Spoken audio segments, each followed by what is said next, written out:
जब पूरी दुनिया के सबसे बड़े कूटनीतिक मंच पर एक देश बेनकाब होता है तो पूरी वैश्विक बिरादरी दंग रह जाती है।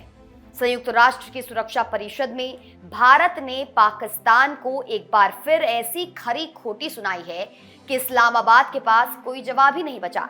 दरअसल पाकिस्तान के कब्जे वाले कश्मीर यानी पीओके में बीते कई महीनों से आम लोगों पर जुल्म और हिंसा के मामले लगातार बढ़ रहे हैं, जिसके खिलाफ वहां के स्थानीय नेताओं ने तो भारत से मदद तक की गुहार लगा दी थी। इसी गंभीर मुद्दे को लेकर भारत के स्थायी प्रतिनिधि राजदूत हरीश ने संयुक्त राष्ट्र में पाकिस्तान के असली चेहरे को दुनिया के सामने लाकर खड़ा कर दिया। लेकिन असली कहानी यहीं से शुरू होती है।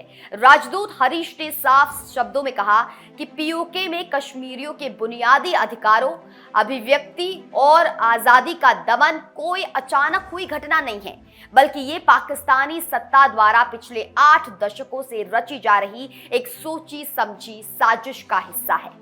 उन्होंने जोर देकर कहा कि पाकिस्तान में लोकतंत्र पूरी तरह खत्म हो चुका है, जहां पूर्व प्रधानमंत्रियों को जेल में डालना, विपक्षी दलों पर प्रतिबंध लगाना और सेना द्वारा संवैधानिक रूप से ताकत हथियाना अब एक आम बात बन चुकी है। यहीं पर मामला पूरी तरह बदल जाता है। भारत ने पाकिस्तान को कड़ा आईना दिखाते हुए कहा कि वो धर्म के नाम पर झूठी कहानियां गढ़ना और दुनिया को गुमराह करना बंद करे और इसके बजाय अपने देश की अंदरूनी बदहाली पर ध्यान दे। भारत ने यह भी सवाल उठाया कि जब दुनिया के बाकी हिस्सों में ऐसी घटनाएं होती हैं तो संयुक्त राष्ट्र तुरंत निंदा करता है, लेकिन पाकिस्तान के इस खतरनाक दमन पर वैश्विक समुदाय की वैसी नजर क्यों नहीं पड़ती जैसी पड़नी चाहिए।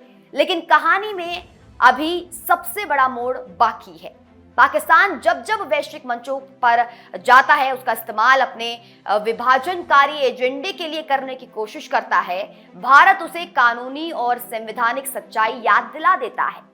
राजदूत हरीश ने एक बार फिर पूरी दुनिया के सामने दोहराया कि संपूर्ण जम्मू कश्मीर हमेशा भारत का अभिन्न और अविभाज्य अंग था, है और रहेगा।